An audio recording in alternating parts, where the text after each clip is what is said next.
Raw. Good, bad, up, down, middle.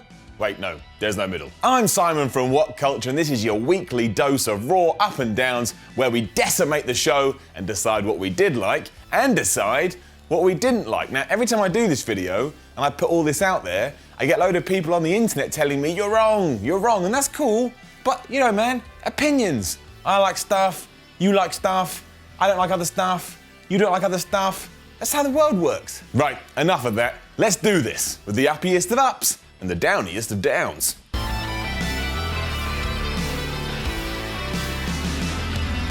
We'll start with the most obvious of ups, which is, of course, Goldberg. The man is more over than mullets. Starting the show and once again coming across like he could just snap at any minute, which I love, by the way. Turns out Brock Lesnar wasn't last, because Bill Goldberg is entering the Royal Rumble. Why? Because he wants a world title shot. Now, I don't foresee that happening, but it is a great way to explain why Goldberg is hanging around, and when Lesnar interrupts him in the Royal Rumble and probably tosses him out, both men have the motivation to have another match at WrestleMania 33. And that's going to be great, and it all makes sense, and as we know, I love it when things make sense. We can go on about the whole part-timer argument for as long as we want, but I don't even care anymore. I love this shit. It makes me happy. And yeah, it may kill the WWE eventually, but if that happens, it's not a problem, because we can all go and watch TNA, the company that literally cannot die. So this is a first, I think, as we both have an up and a down in a single match. And I am, of course, referring to Braun Strowman versus Sami Zayn. Now, I am super high on Braun Strowman at the moment and think he has the potential to be one of the best big men in years. He looks like a monster, he acts like a monster, and he's booked like a monster. And therefore, he is a monster, which is, of course, an up. But Sami Zayn getting completely fed to the dude is just another chink in that man's armour. And that is a down. How is it that countless jobbers are able to take pinfalls from Strowman, but Zayn, who is an active member on the roster, gets beaten up to a bloody pulp and the match just gets called off? If I thought this was actually going to end with Sami being the guy that actually chopped Strowman down to size, I wouldn't mind so much. But that's not going to happen. If you think that's going to happen, you're living in a dream world. There is more chance of James Ellsworth becoming WWE World Heavyweight Champion than that happening. And I tell you, that thing with James Ellsworth could happen. No surprise yet again, but Kevin Owens and Chris Jericho came out and lit up the Air Canada Centre with a bucket load of entertainment. Up. Pretending they were on the verge of splitting up because Owen had used the list of Jericho at Survivor Series, it soon turned out to be all a ruse, and instead, they both just hated Roman Reigns. Much like the crowd. The best part of the whole segment, however, was how the audience reacted when they thought all of this was legit. They audibly gasped when Kevin Owens dissed the list of Jericho. And that just means when we do pull the trigger on this, everyone's going to go nuts because we're already invested. Yeah, we know it's going to happen. Yeah, it's not a surprise. But that's all right because we want to see it. And when we do see it and it all plays out, it will just be wonderful. So that means thumbs up. Rich Swann defeated Noam Dar and TJ Perkins to become the Cruiserweight #1 contender on Raw. And I don't think anybody cared. Down. The Cruiserweights need to start being put into stories or having more time to talk or something. Because at the moment, they're just being put in matches for the sake of being put into matches. And that's fine. There's nothing wrong with that. And the matches are quite good. But at the moment, it just feels like WWE couldn't give two shits. And they really better start giving two shits. Because with the division still on Raw and 205 Live becoming part of the SmackDown tapings, you're going to have two crowds who have got to watch Cruiserweight matches. So come on, WWE, get involved, make it important, and stop mucking around. I know where you live. I don't know where you live. And even if I did, it wouldn't actually come right. That's a threat, and that's illegal. I'm way ahead of myself. I'm being too big for my boots. Just sort out the Cruiserweight division, yeah? While Roman Reigns did get his ass booed out of the building like never before, I'm enjoying all this stuff with Seth Rollins. So that gets an up. Cue comments. In a dream world, this will end with the two forming a team and then Roman kicking the crap out of Seth for everything he did to them when he was in the Shield. It still makes Reigns the heel, even though his motivations are sound, and then we can have that feud again, but the roles are reversed, and then when people do heckle Roman Reigns, they're doing it for the right reasons. But that won't happen. They'll just be buddy-buddy for a while, and then somehow Reigns will become champion again. Because, you know, it's 2016. And that's what happens. Did the women's division feel like it was getting a bit messy on Raw? It's getting her down. Now, this isn't a huge problem, and these days, WWE gets it right more often than it gets wrong. But as I understand it, Charlotte is feuding with Bayley, but will have a title shot with Sasha Banks next week, and Nia Jax will just hang around in the background.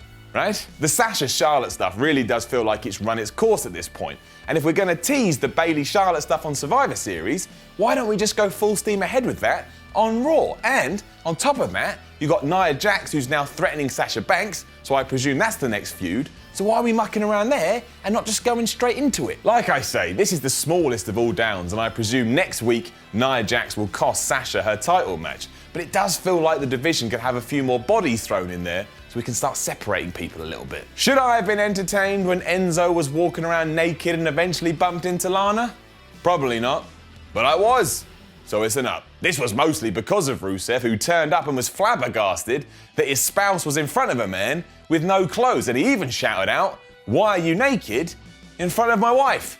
Which is a good question. It's just more proof that Rusev can do anything, and seeing him absolutely maul Enzo later in the night was wonderful. And I know that makes me a hypocrite, because what I said about Sami Zayn, but you know what?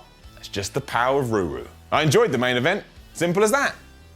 While it was obvious that Chris Jericho would somehow get involved in the Kevin Owens versus Seth Rollins no DQ match for the title, the fact he was dressed as a fan and was all disguised just gave it a nice twist. Made it a bit more enjoyable. I would also guess it's how WWE starts transitioning away from Rollins and Owens into Rollins and Jericho, which frees up Owens to go into a program with Reigns, which is the match at Roadblock.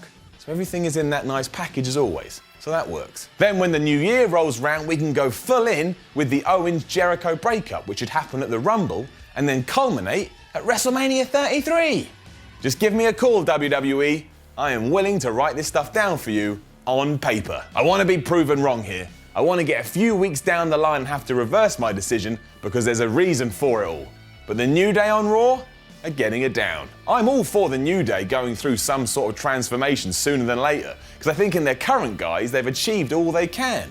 But why do they keep cheating in matches with no story in place as to explain why? And yeah, I know it's because they're going after Demolition's record, but those two things have not been connected up yet, and I'd really like it if those two things started being connecting up. It happens most weeks, especially when their titles are on the line.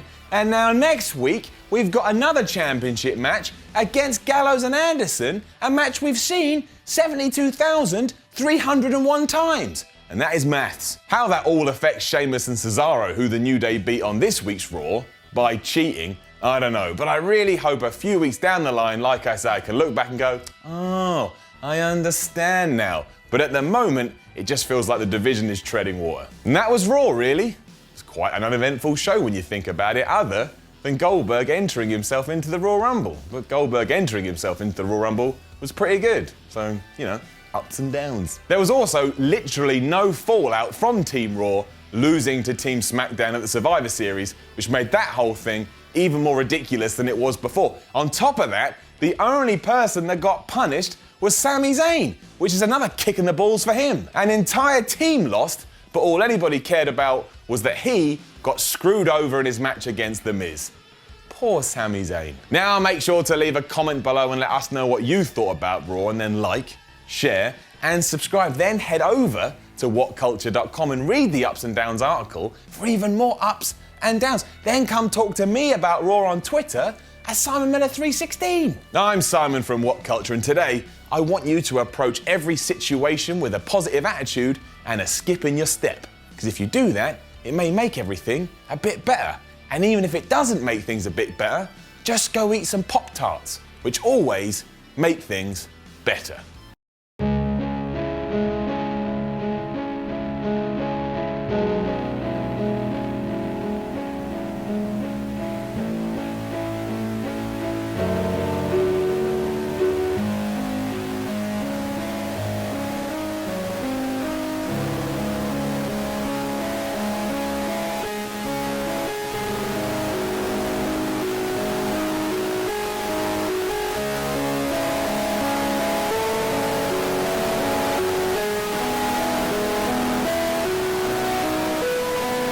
I will delete WCPW.